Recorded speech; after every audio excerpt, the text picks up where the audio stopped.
The naval base at Norfolk was never quiet. Even on days when no carrier group prepared for departure, the docks pulsed with the hum of engines, forklifts clattering over asphalt, the metallic screech of chains tightening around pallets. Admiral James Hawkins had walked these piers for 30 years, long enough that the sounds blended into background noise. But on this crisp morning, one sight cut through the familiar rhythm and arrested him mid-step. She stood near the edge of the loading bay, sleeves rolled high despite the chill, arms wrapped tight around the steel housing of a Tomahawk missile crate.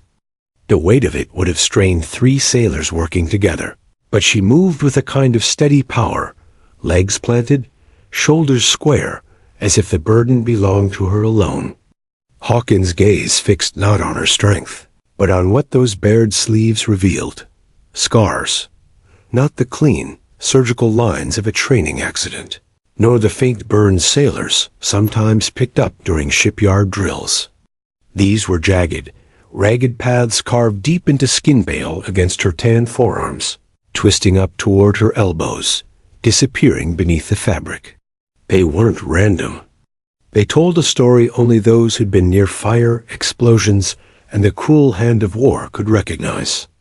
"Good God," Hawkins whispered before he could stop himself. "What are you doing here?" It wasn't a question for her. It was an exhalation, half disbelief, half awe.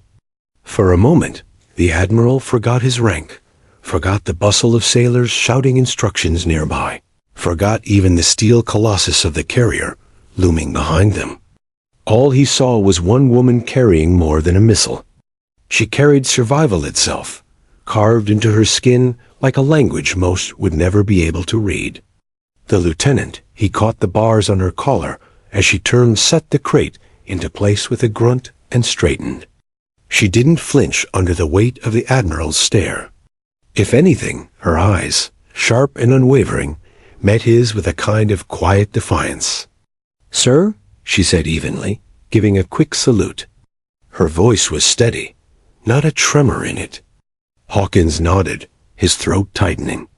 His mind raced back over deployments, the reports he had read late at night in command centers, the casualty lists he had signed, the letters he had written to families. He had seen too many names fade into history, too many warriors carried home beneath flags. Yet here was one who had clearly stared death in the face and refused to yield. Around them, sailors moved like clockwork, guiding forklifts, securing chains, checking off inventory. But Hawkins noticed their eyes. They stole glances at her, whispered as she worked. Some nodded almost reverently, others looked away, uncomfortable in the presence of scars so visible. To Hawkins, their reaction only confirmed what his gut told him. She wasn't just another officer. She was living testimony that war did not end with medals or paperwork. It stayed with you, etched forever. He stepped closer, drawn in despite himself. "What's your name, Lieutenant?" Hawkins asked. She straightened, her back stiff as if bracing herself. "Lieutenant Rebecca Cole, sir." The name hit something in his memory, though faint. He had heard it once, perhaps twice in a briefing, buried under dozens of others. Casualty reports. Convoy ambush. A Marine unit saved from total annihilation because one Navy officer refused to abandon them. At the time, Hawkins had skimmed the line, already drowning in numbers. But now the name was flesh and blood, standing before him with scars that confirmed every rumor. Cole moved to another crate, ignoring his silence. With the precision of someone who had done this too many times before, she secured the housing and tightened the restraints. Her arms flexed, scars shifting like rivers under strain. Hawkins felt the weight of the moment pressing on his chest. Why was she here? Why wasn't she gone retired, discharged, sitting in some quiet Virginia suburb with a pension and a safe distance from memories that could never heal? The Admiral cleared his throat. "Lieutenant, I don't usually ask questions outside protocol," but he faltered, words failing in a way that embarrassed him. He had commanded fleets across oceans, testified before Congress. But faced with one scarred lieutenant, his voice broke like a midshipman's. Those scars. Where? Cole didn't look up. She kept working, voice level. Afghanistan. Twice. Iraq. Sir. 3 words, delivered like coordinates on a map. Yet they held more power than any speech Hawkins had given in years. Afghanistan, Iraq. The places where soldiers and sailors bled in dust and fire, where convoys turned into death traps, where a single moment decided who lived and who didn't. Hawkins felt the air grow heavy around them. Other sailors noticed too. They tried not to listen, but the truth of it radiated out, a gravity that bent the dock's atmosphere around her. Some glanced at her with wide-eyed respect. Others lowered their heads, reminded of friends who hadn't come home. Hawkins finally exhaled. "Lieutenant Cole," he said softly, "you don't have to be here, lifting these. Men half your size, and none of your history can do it." That made her pause. She set down the crate, turned, and fixed him with a gaze that cut deeper than her words. "With respect, Admiral, if I can stand, I'll stand with them. Scars don't excuse me from duty." The simplicity of it rocked him. Duty. The word sounded different from her lips. It wasn't the clean definition officers recited at commissioning ceremonies. It wasn't the sanitized bullet point in Navy manuals. For her, it was forged in blood, sweat, and agony. Hawkins swallowed. For the first time in years, he had no retort, no reminder about chain of command or proper procedures. Instead, he found himself nodding, not as an admiral, but as a man acknowledging another warrior. Cole bent down, gripping the next crate. Hawkins watched her lift again, and this time he didn't see only the scars. He saw strength in its purest form, strength that had nothing to do with muscle, everything to do with survival. The docks thundered with life around them, but Hawkins' world narrowed to a single thought. She wasn't supposed to be here. And yet she was. For the Admiral, that realization was more powerful than the Tomahawks they were loading, because missiles could defend a nation, but people like her defined it. Lieutenant Rebecca Cole did not wait for his reaction.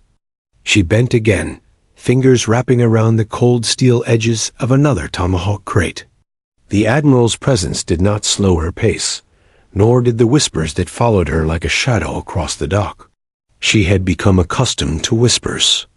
They had trailed her since the desert, since medevac tents and blood-stained sand. Men and women stared at the scars then, too, sometimes with pity, sometimes with discomfort, and occasionally with fear. None of it mattered. What mattered was finishing the work in front of her. But Admiral Hawkins was not just another pair of eyes. His gaze was heavy, searching, and Cole felt it. She braced herself for the inevitable question, the one every superior eventually asked once they realized her record and her scars belonged to the same person. "Lieutenant," Hawkins said, his voice carrying both authority and hesitation. He had spoken before thousands, briefed senators and secretaries of defense, but right now, his tone wavered. "Tell me, how does one return from that and end up here, in this yard, hauling missiles like a common sailor?" Cole's jaw tightened. She locked the crate into place with a sharp click, and finally turned to face him. Her expression gave nothing away. "Because, sir," she said evenly, "someone has to do it. These weapons don't load themselves. And if readiness saves even one squad from walking into what I did, then it's worth it." Her words hit him harder than any explosion. She was not speaking in theory, not imagining hypothetical futures. She was reliving something she would not detail, not here, not now. Hawkins recognized the restraint. He had seen it in veterans before, the choice to give the bare minimum because the full truth was too heavy for casual conversation. Around them, the yard seemed to pause. A group of sailors handling chains slowed, straining to listen without appearing to eavesdrop. Hawkins caught their sidelong glances, the reverence in their eyes. Cole's scars were not a secret among them. The stories had already woven their way through the ranks. Some said she had carried 3 Marines from a burning Humvee after an IED tore through their convoy. Others claimed she refused morphine while medics worked, choosing instead to hold pressure on a comrade's severed artery until the bird arrived. There was even a rumor she had fired back with a sidearm while bleeding out, covering her unit's retreat. Hawkins had dismissed those rumors as legend until now. Afghanistan, Iraq. Her earlier words replayed in his head like a mantra.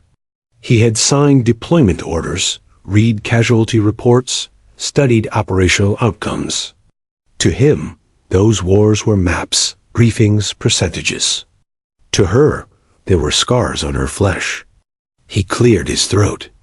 Lieutenant Cole, when most men and women walk away from battlefields like those, they never come back. Some don't return in body. Others don't return in spirit. But you're standing here, volunteering for more. Cole's eyes flicked upward. They weren't defiant, but neither were they meek. They were steady, anchored.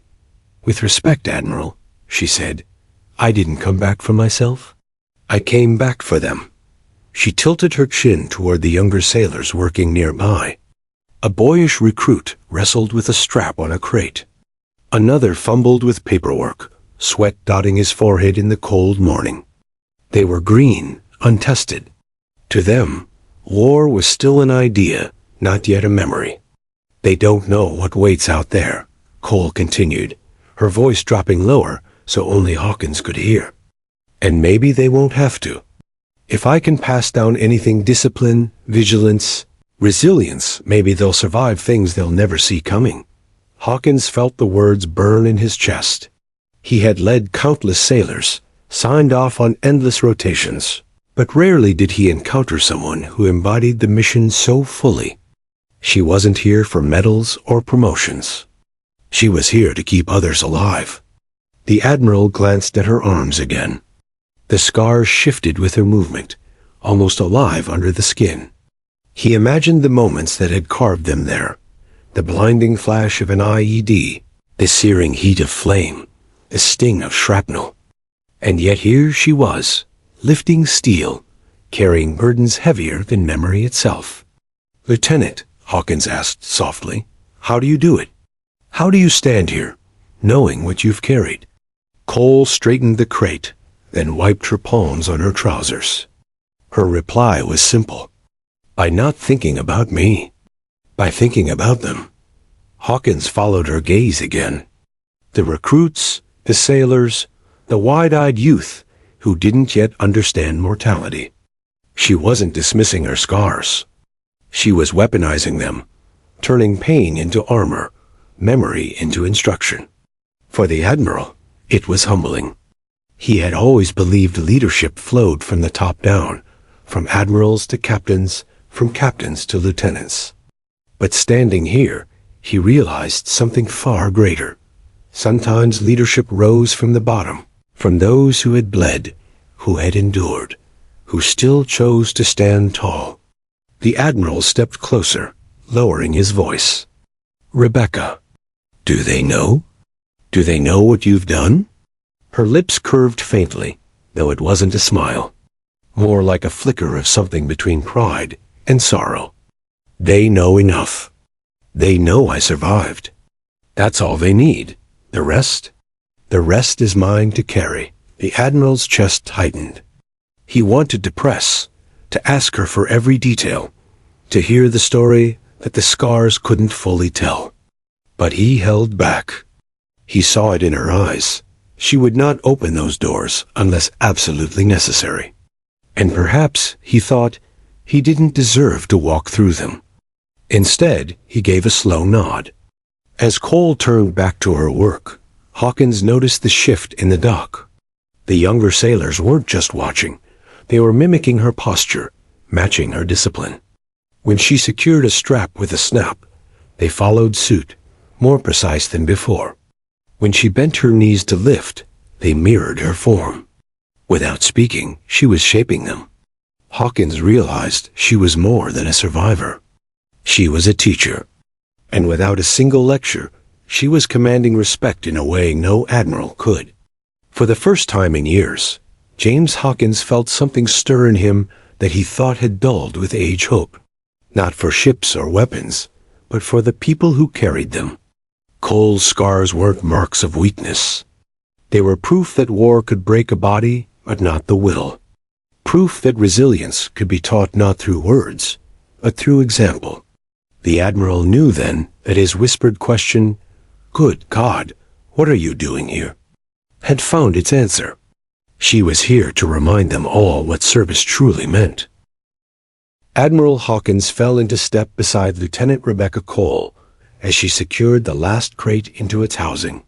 He had half a mind to dismiss her, let her continue her duties without interruption, but curiosity gnawed at him. It wasn't idle curiosity. It was the kind born of years of command, when a single person could alter the morale and effectiveness of an entire unit. Something about Cole told him she was one of those people. "Lieutenant, walk with me," Hawkins said, voice low but firm. Cole hesitated only long enough to give instructions to the sailors behind her. With a few clipped words, "Check the straps twice. Don't rush it." She fell into stride beside the Admiral. They moved past rows of pallets, stacked high with ammunition, through the clang and grind of forklifts, into a narrower lane of the dock where the noise softened into a dull background thrum. For a moment, neither spoke. Hawkins kept his eyes forward, but he could sense her presence like a steady pulse beside him. Her steps were measured, her back rigid, her silence deliberate. He wondered how many conversations like this she had endured before officers prodding at her scars, commanding voices that wanted answers but didn't deserve them. Finally, he broke the silence. "Where'd you serve?" he asked. His tone was casual, but his chest tightened as the words left him. She turned her head slightly, eyes narrowing in faint suspicion. "Afghanistan, twice. Iraq once. Sir?" There it was again, that economy of words, that refusal to dress truth in unnecessary detail. She delivered deployments the way others delivered serial numbers. To Hawkins, it was both frustrating and fascinating. "Twice in Afghanistan," he repeated, as if confirming it for himself. "And Iraq?" "Yes, sir." The air thickened between them. Hawkins knew those rotations.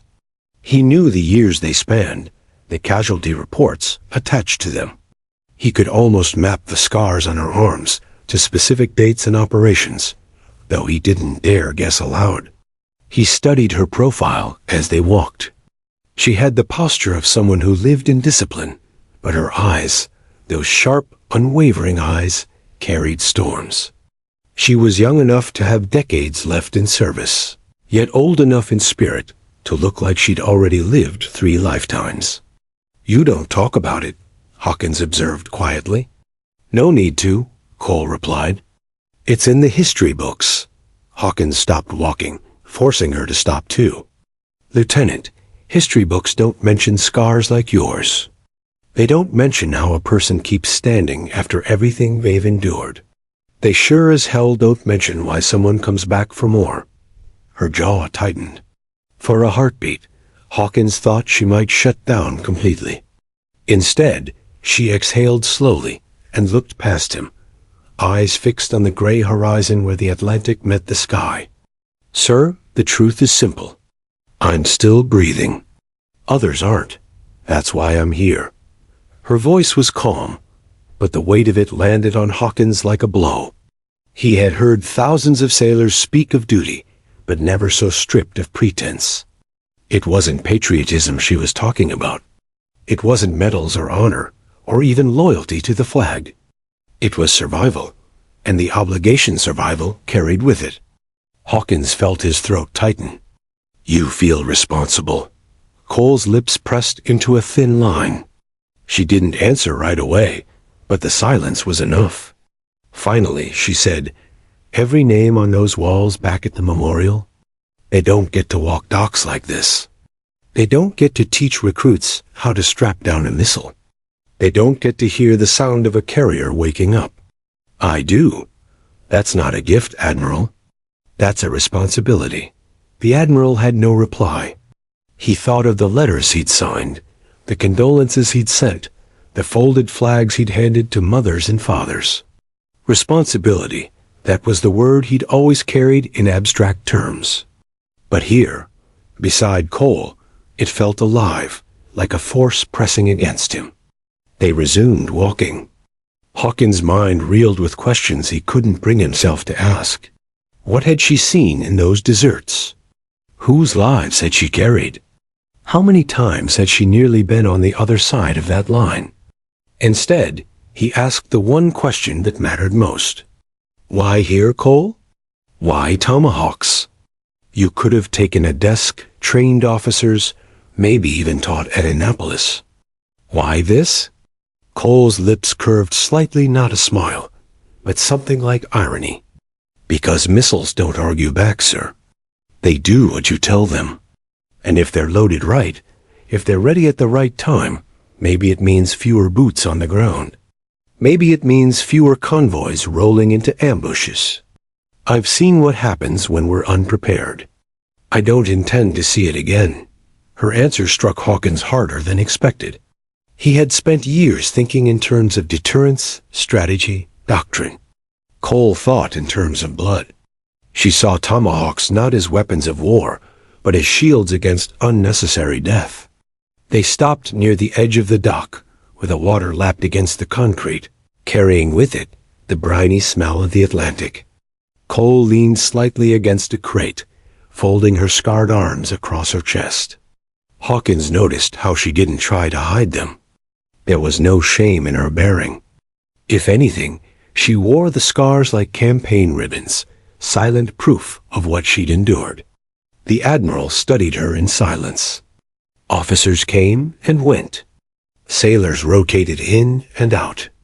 But occasionally, rarely, someone appeared who shifted the entire atmosphere of a command. Cole was one of those people. He finally said what he'd been thinking since he first laid eyes on her. "Lieutenant, you realize these sailors look at you differently." She arched an eyebrow. "Differently, sir? Like you're not just another officer. Like you're already a legend." Her eyes darkened at that. "Legends don't bleed, Admiral. I'm no legend.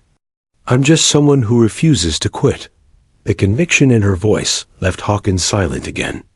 Around them, the dock resumed its rhythm chains rattling, forklifts reversing with high-pitched beeps, sailors shouting checklists into the wind. Yet Hawkins felt as if the world had narrowed to the two of them. Cole wasn't just lifting missiles. She was lifting the weight of memory, of responsibility, of expectation. And she carried it with the ease of someone who had no choice but to keep moving. For Hawkins, the moment crystallized. He realized he wasn't just speaking to a lieutenant.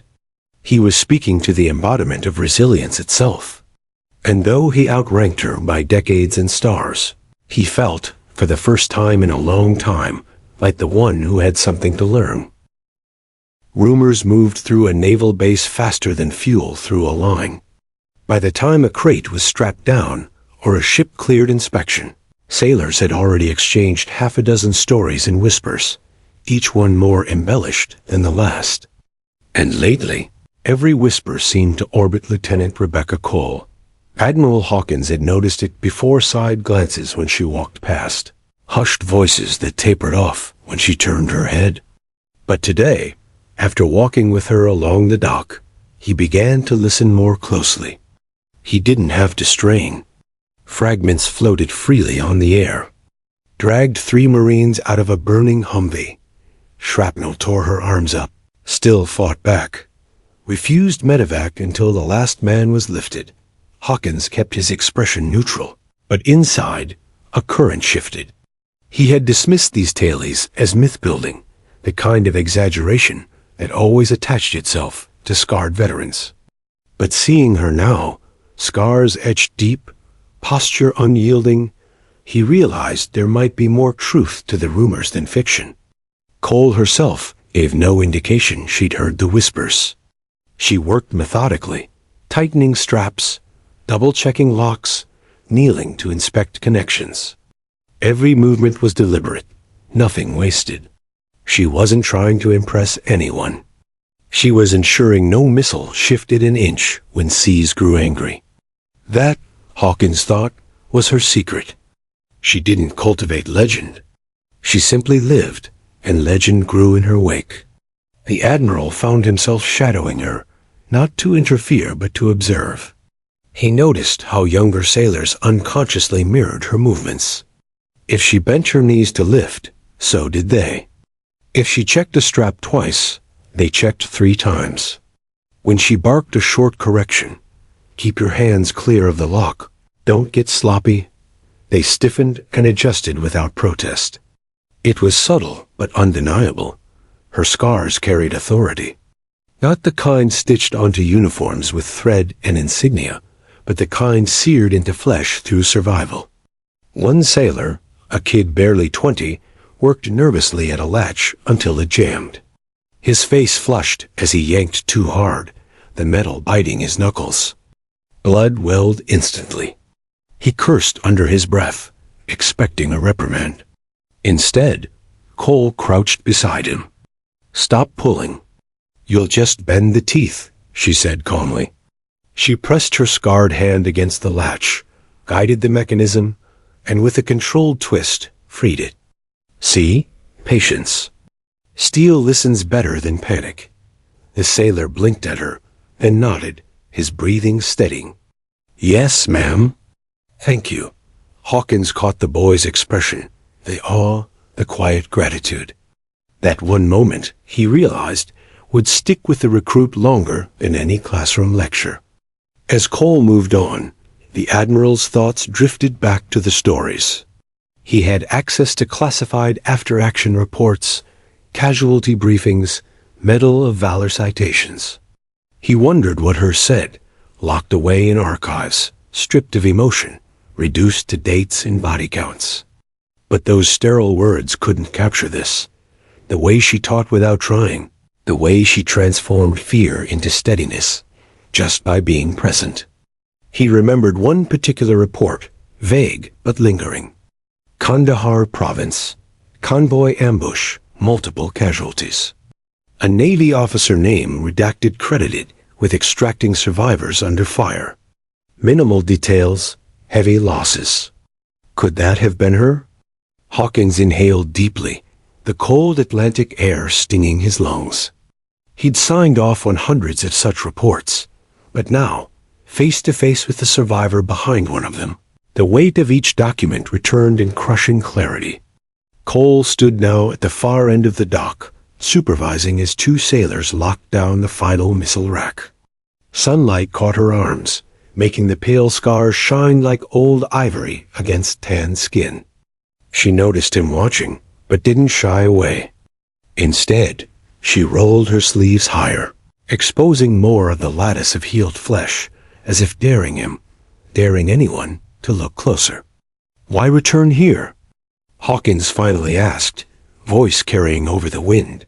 Cole didn't answer immediately. She waited until the sailors stepped aside, the rack secured.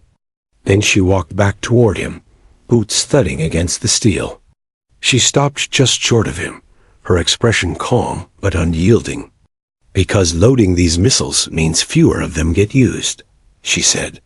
Her voice was quiet, but the conviction in it cut through the dock noise like a blade. If deterrence works, then maybe one less convoy gets sent down a road like mine. Maybe one less name gets carved into marble. Hawkins felt his throat constrict. He had spoken of deterrence for decades, briefed it, strategized it, sold it to politicians as necessity. But he had never heard it phrased like that, raw, personal, stripped of jargon. For her, deterrence wasn't theory. It was survival math. One missile loaded correctly here could mean one soldier spared from bleeding out on foreign soil. "Good God," Hawkins murmured again, though this time not in shock, but in reverence. Cole held his gaze, then gave a small nod. "Exactly," For a long moment, they stood in silence, the dock alive around them, but the world narrowed to two people: an admiral, burdened with command decisions, and a lieutenant, burdened with scars. Hawkins thought of speeches he'd given about sacrifice, resilience, honor. They suddenly felt hollow. Cole didn't need speeches. She was the speech walking, breathing, working. Every mark on her arms was a sentence, every movement a declaration. As the sun climbed higher, Hawkins noticed how the atmosphere of the dock itself had shifted. Sailors moved with sharper precision. Laughter and chatter were subdued, replaced by focus. Not fear, but respect. Her presence demanded it, shaped it. Cole wiped her hands on her trousers and looked out toward the carrier, its massive silhouette waiting patiently at the pier. "That ship carries thousands of souls, sir.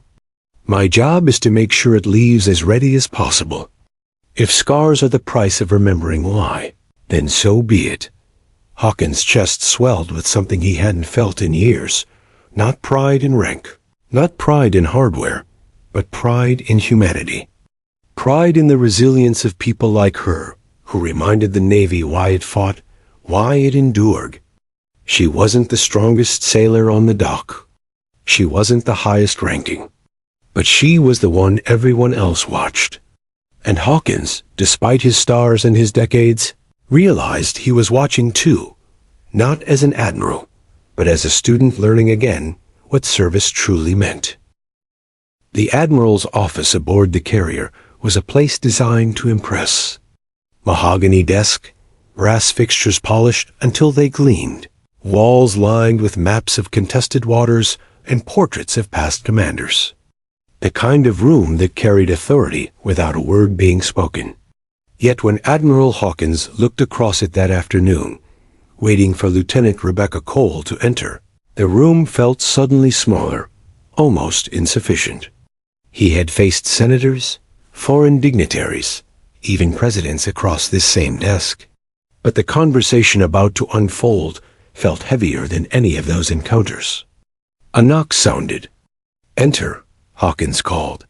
The door opened, and there she was. Cole stepped inside in crisp uniform, posture impeccable. Yet her sleeves were still rolled high, scars laid bare. It was deliberate, an unspoken declaration that she would not hide, not even in the Admiral's sanctum. "Lieutenant Cole reporting as ordered, sir." Her voice was steady, professional, betraying none of the weight Hawkins knew she carried. "At ease," Hawkins said, though the words rang hollow. He gestured toward the chair across from him. "Sit," she did, folding her hands on her lap, meeting his gaze without hesitation. Most officers, even seasoned commanders, fidgeted under the Admiral's stare. But not her. There was no arrogance in it, no defiance, only a quiet certainty, the kind born of surviving things others hadn't. Hawkins leaned back, studying her. "You've caused quite a stir on my dock."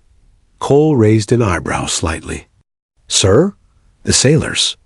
They talk, they watch. They follow your lead, whether you realize it or not." He paused. "Rumors are flying faster than I can keep track. Afghanistan, Iraq, convoys, ambushes, firefights." She didn't flinch. Instead, she simply said, "Most rumors contain a seed of truth. The rest stories sailors tell to make sense of what they don't understand, and which are true." Hawkins pressed. Her eyes darkened, but she held his gaze. "The ones that matter," the Admiral exhaled slowly. He had expected resistance, perhaps even silence. Instead, she gave him something far more disarming, brevity laced with finality. "You could have left," Hawkins said after a moment. "You could have retired, gone home, lived a quiet life. You've already paid more than your share." Cole leaned forward slightly, her voice lower now, but charged with conviction. "Sir, war doesn't end when the uniform comes off. It lives in the mind, in the body, in the people you couldn't save. I can't erase it. So I serve. Because standing here, among sailors, keeps the ghosts quieter. Hawkins felt the words like a punch to the gut. He had commanded from afar for so long that he'd grown accustomed to war as numbers, maps, and strategies. But she brought it crashing back into flesh and blood reality. He shifted in his chair, breaking eye contact briefly. You believe this is where you belong? On my docks, loading Tomahawks, teaching recruits patience with steel and straps? Yes, sir, Cole replied without hesitation. Because if I can stand, then I stand with those who still serve. If I can carry weight, then I'll carry it. That's the only way I know to honor the ones who didn't make it home. Silence hung in the room. Outside, the hum of engines and the distant clang of tools echoed faintly, the soundtrack of a ship preparing for deployment. Inside, the air felt dense, almost suffocating with truth. Hawkins rubbed his temple, choosing his next words carefully. You know, Lieutenant, admirals are supposed to be the teachers, the mentors, the ones who shape the next generation. But you, he shook his head slowly. You're teaching me. Cole tilted her head slightly, studying him. With respect, sir, I'm not teaching anyone. I'm just doing my job. That's where you're wrong, Hawkins said, his tone firm, but not unkind. Every sailor on this base is watching you. Not because of your scars, not because of the rumors, but because you walk the talk. You carry pain without letting it chain you. That teaches more than any manual I could ever issue. Cole's expression softened for the first time since entering the room. A faint shadow of a smile touched her lips, though it didn't reach her eyes. If they learn anything, I hope it's that scars don't end you. They remind you that you're still alive. That survival means responsibility. Hawkins leaned forward, resting his forearms on the desk. Tell me, Lieutenant, do you regret it? Which part? She asked. Coming back, her gaze didn't waver. Not for a second. The alternative was letting the war define me in silence. I'd rather define myself by service. The Admiral sat back, speechless. For decades, he had distilled service into mottos, slogans, recruitment campaigns. But here it was, boiled down into something raw, something unpolished, yet utterly undeniable. For the first time in years, Hawkins felt humbled not by a superior, not by rank, but by truth delivered from someone far below him in the chain of command. He cleared his throat, finding his voice again. Do you realize what you are to them? To the sailors? I'm just another officer, Cole replied. No, Hawkins said firmly. You're proof. Proof that pain can be carried, that survival doesn't mean retreat. Proof that resilience isn't just a word we print on posters. You embody it. And that makes you dangerous. Her brow furrowed. Dangerous, sir? Yes, Hawkins said, a wry smile tugging at his lips. Because sailors will follow someone like you further than they'll follow a man with 4 stars on his collar. And if I'm being honest, I can't decide if that terrifies me or reassures me. For the first time, Cole let out a short, dry laugh. It was brief, but it cut through the heaviness in the room like sunlight breaking through clouds. Maybe both, sir. That seems fair. Hawkins found himself chuckling quietly as well, though his chest still carried the weight of everything unspoken between them. He stood slowly, walking to the window overlooking the deck below. Sailors moved in choreographed precision, equipment shifting, voices calling. Among them, he spotted a few who had clearly just come from working under Cole's supervision back straighter, steps sharper, eyes brighter. Lieutenant, he said without turning, what you're doing out there matters more than you realize. I won't interfere, just don't underestimate your influence. Leadership has many forms. Sometimes it looks like ribbons and stars. Sometimes it looks like scars. Cole rose from her chair, standing tall. Understood, sir. Hawkins finally turned to face her again. He studied her one last time. The lines of her face carved by years younger sailors couldn't fathom, the scars glinting in the office light. "Dismissed, Lieutenant," he said softly. She saluted crisply and left the room, her footsteps fading down the corridor. When the door closed, Hawkins sank back into his chair, suddenly exhausted. He stared at the portraits of past admirals, on the wall men immortalized in oil paint, remembered for battles won and fleets commanded. Yet he wondered how many of them had ever sat across from someone like her, someone who turned survival into service, pain into purpose. For the first time in years, Hawkins questioned whether his medals and strategies carried the same weight as the scars borne by one lieutenant. And though he didn't admit it aloud, he already knew the answer. It started with small requests. At first, Admiral Hawkins noticed a handful of sailors quietly approaching the duty roster clerk, asking if they could be placed on Lieutenant Cole's work details. No official reason was given. Requests were couched in vague words like training opportunities or "I want to broaden my experience." But Hawkins knew the truth. They wanted proximity. They wanted to watch her work. Within a week, the handful grew into dozens. By the second week, the personnel officer was practically begging Hawkins for guidance. "Sir, everyone wants to be under Cole's supervision. We can't have the entire deck crew shifting." Hawkins had simply smiled, though he kept his thoughts to himself. He wasn't surprised. He had seen the way she carried herself, how silence followed her into a room, how even her corrections carried no sting, only clarity. Sailors gravitated to authenticity, and Cole embodied it in ways no classroom could replicate. Out on the dock, her teaching style revealed itself. She wasn't a lecturer. She didn't waste words. Instead, she let the work itself do the talking.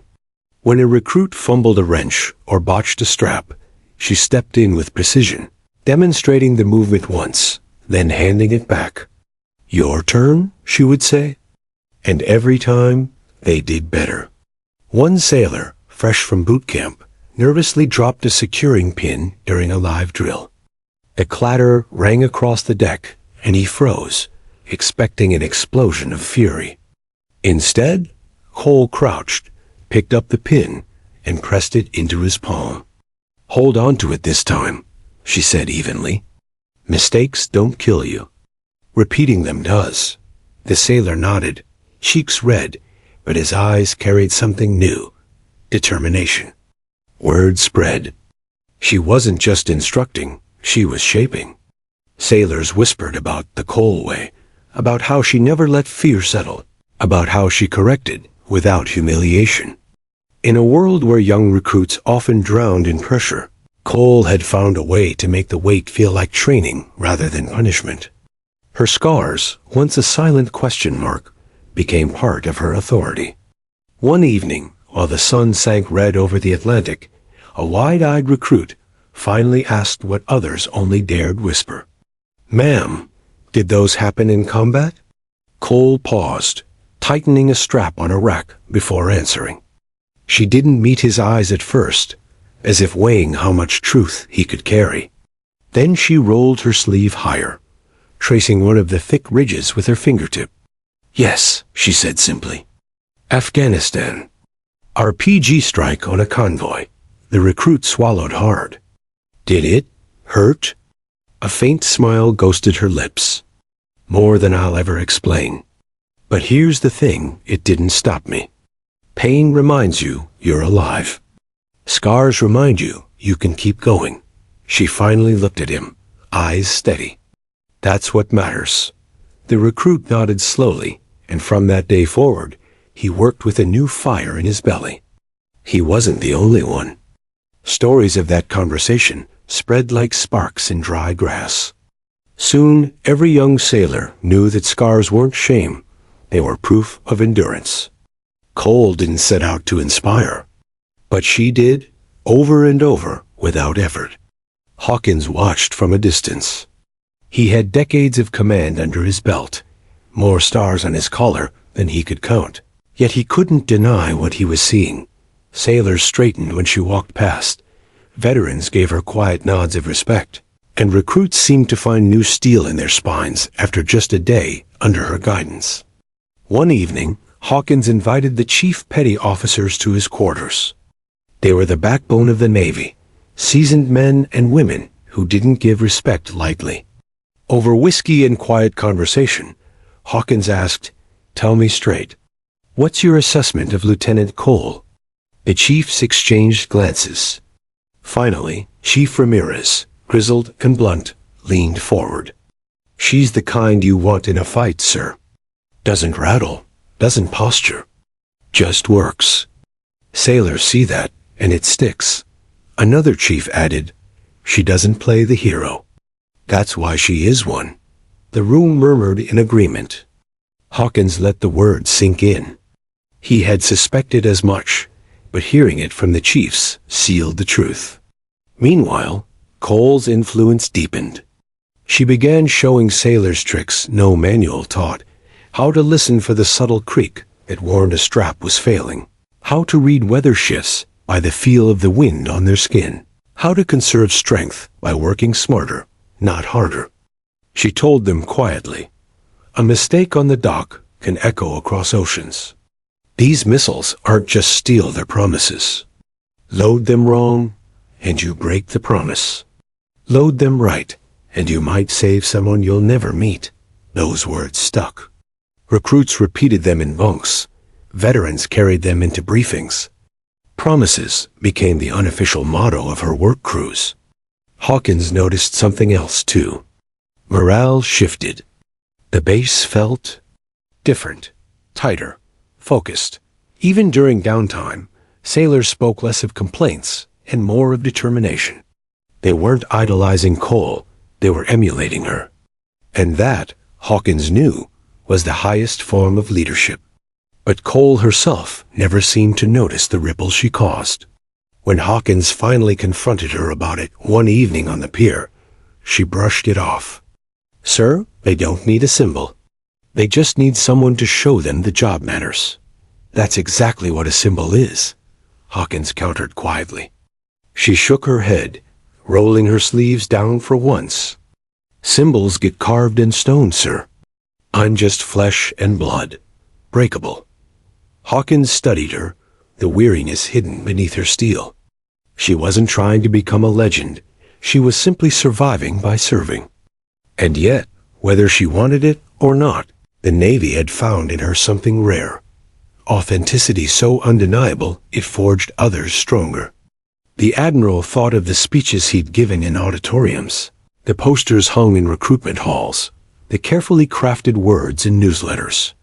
None of them had ever carried the weight of her scars, shown openly under sunlight. By the third week, it was undeniable. Lieutenant Cole wasn't just training sailors. She was shaping the culture of the entire carrier group. And Hawkins, standing on the sidelines, realized something humbling. Admirals commanded ships, fleets, wars. But Cole, with nothing but scars and a quiet will to serve, commanded hearts. The first drill was supposed to be routine. Every month, the carrier strike group ran through the same scripted exercises: missile loading, weapons checks, emergency protocols. Hawkins had seen hundreds of them across his career, each one blending into the next. Sailors followed procedure, mistakes were corrected, reports were filed. Nothing ever surprised him anymore, until Lieutenant Rebecca Cole took charge of her unit. From the very first command, it was different. The sailors didn't shuffle into position like they usually did. They moved with intent, crisp and sharp, as though every step carried weight. Hawkins watched from the observation platform, arms crossed, eyes narrowing. Something in the air crackled focus, intensity, purpose. Cole stood at the center of it, not shouting, not barking. Her voice carried just enough to reach them, even over the hum of engines and the clang of metal. Steady, secure, breathe. Every piece counts. Her sailors responded like clockwork. One man hauled a strap into place. Another locked the latch. A third double-checked the alignment, all in seamless rhythm, each anticipating the other's movement. Hawkins had seen units with years of practice struggle to achieve that kind of coordination. Cole's team did it as if they'd trained together for decades. The Admiral leaned forward slightly, intrigued. "Well, I'll be damned," he muttered under his breath. Next came the timed sequence loading the Tomahawks under simulated combat pressure. Normally, sailors grew sloppy when the klaxon blared, fumbling pins, rushing straps, forgetting the small but critical details. Cole's team didn't flinch. The siren screamed, the red lights spun, but her voice cut clean through the chaos. "Check your corners. Trust your hands. No shortcuts." And they obeyed. One sailor's strap slipped loose for half a second. Before panic could take root, Cole was there, steadying his hands, showing him the movement with calm precision. "Reset. Try again. Don't fight the steelwork with it." The sailor nodded, breath even, movements sharper this time. Mistake corrected, promise kept. From the observation deck, Hawkins felt something stir in his chest. He had grown accustomed to drills exposing weakness. This one exposed strength. It wasn't the fastest performance he'd ever seen, but it was the cleanest. Not a single corner cut, not a single lapse in discipline. The stopwatch clicked. When the final rack locked into place, the chief petty officer called out the time. Hawkins blinked. They hadn't just completed the drill without error. They'd beaten the base's standing record by nearly 2 full minutes. Around him, staff officers exchanged surprised glances. Hawkins said nothing, but his jaw tightened. Records weren't broken casually, and they certainly weren't broken by units filled with half-green recruits. Cole called her team to attention, her voice steady but her expression unreadable. The sailors stood straighter, sweat streaking their faces, but their eyes alight with something Hawkins hadn't seen in years. Pride not in themselves, but in their unity. She let the silence hang for a moment, then said simply, "That's what it looks like when every piece matters." The sailors didn't cheer. They didn't slap backs or laugh. They just nodded, understanding something deeper had just been achieved. Hawkins descended from the observation platform, his polished shoes clicking against the steel deck. As he approached, Cole snapped to attention, her sailors following suit. The Admiral stopped a few feet away, scanning the faces of the men and women before him. "You broke the record," Hawkins said flatly. A ripple of surprise crossed a few faces, but no one spoke. "Do you know how rare that is?" He continued, his voice carrying. "Most units chase numbers. You didn't. You chased precision. And that," he jabbed a finger toward the secured missiles, "is why you succeeded." He turned to Cole. "Lieutenant." "A word." She stepped forward, expression calm but respectful. Hawkins gestured for her to walk with him down the deck. The sailors behind them remained rigid, but Hawkins could feel their pride radiating like heat. When they were out of earshot, he lowered his voice. "How did you do it?" Cole glanced at him, puzzled. "Do what, sir?" "Turn a group of ordinary sailors into a record-breaking unit in 3 weeks." Her lips twitched faintly, almost a smile. "I didn't. They did." Hawkins shook his head. "Don't give me that. I've seen units with twice the time and twice the training crumble under pressure. Something changed here, and it started with you." Cole exhaled slowly, her eyes drifting toward the horizon. "Sir, I just remind them what's at stake. A missile isn't just steel, it's a promise. To the Marines on the ground, to the pilots in the air, to every soldier who trusts this Navy to back them. I tell them that every strap, every latch, every detail is a piece of someone's survival. Once they believe that, the rest comes naturally." Hawkins was silent for a moment, the wind tugging at his uniform.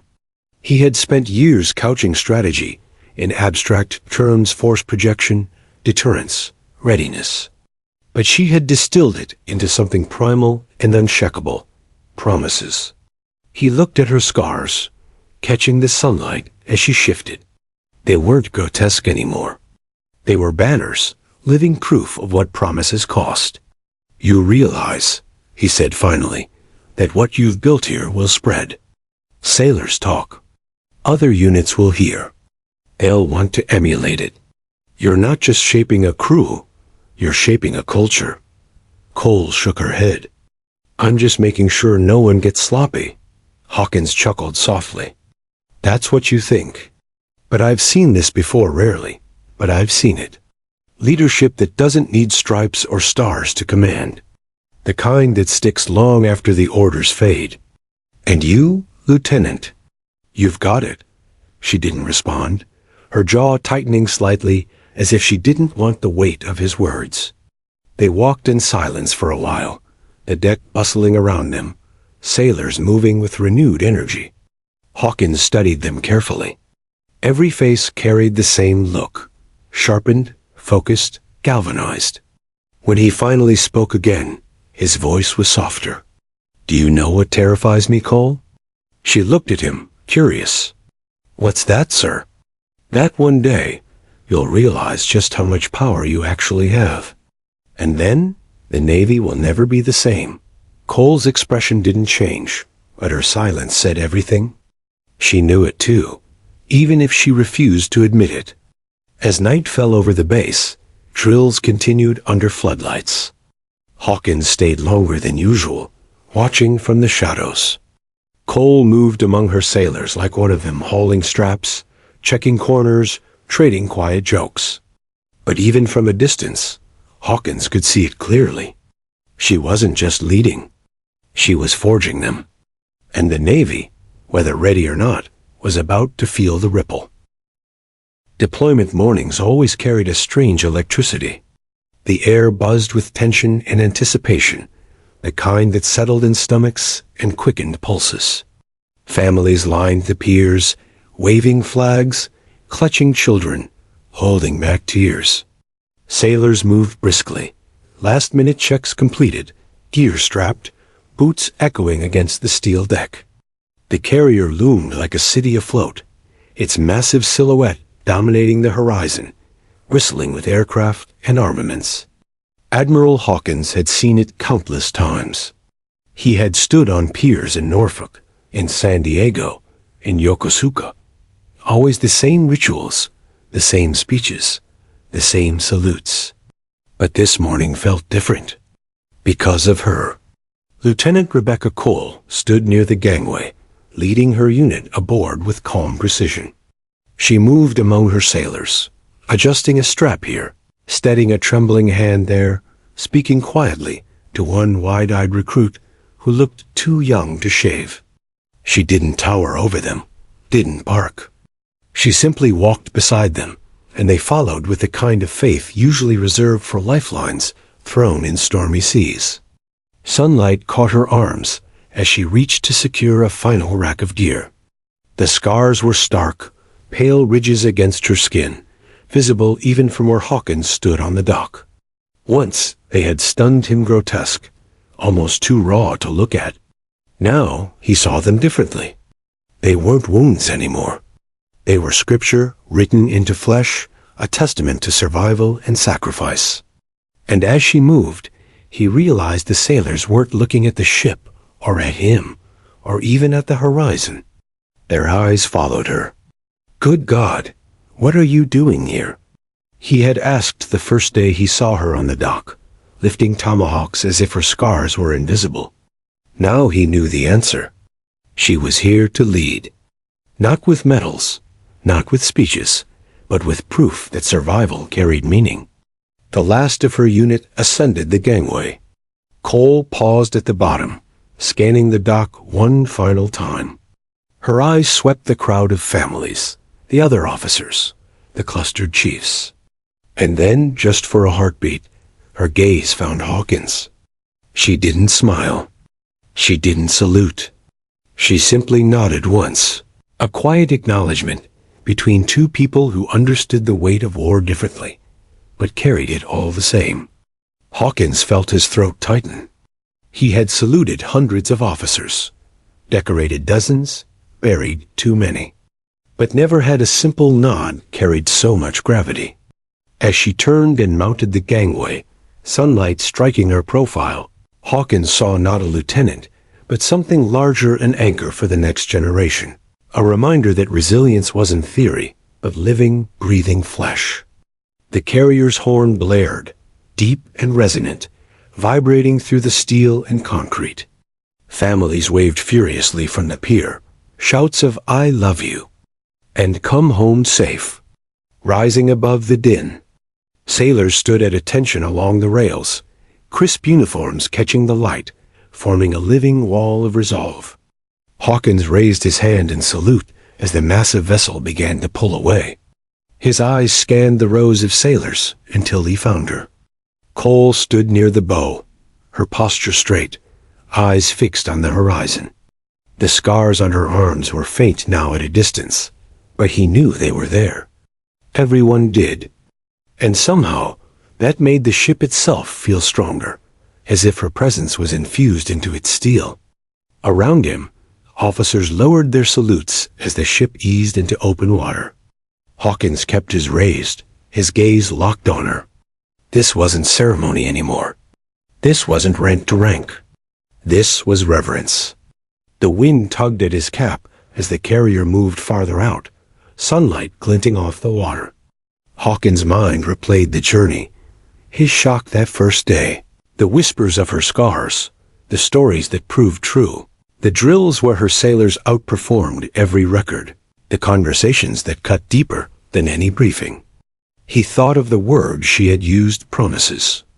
That was what she was. Not just proof, not just inspiration. She was a promise embodied, that scars didn't end you, that survival wasn't weakness, that service could outlast pain. And by carrying that promise openly, she had given it to every sailor who worked beside her, every recruit who whispered her words in bunks at night, every officer who watched her without quite knowing why. The carrier grew smaller on the horizon, but Hawkins' chest swelled with something he hadn't felt in years. Not pride in the Navy's steel, not pride in its strategy, but pride in its people specifically, in one lieutenant who refused to let war silence her. He lowered his hand slowly, exhaling. The base around him bustled, families dispersing, chiefs barking orders, staff officers already planning the next rotation. But Hawkins stood still for a long moment, staring at the line where sea met sky.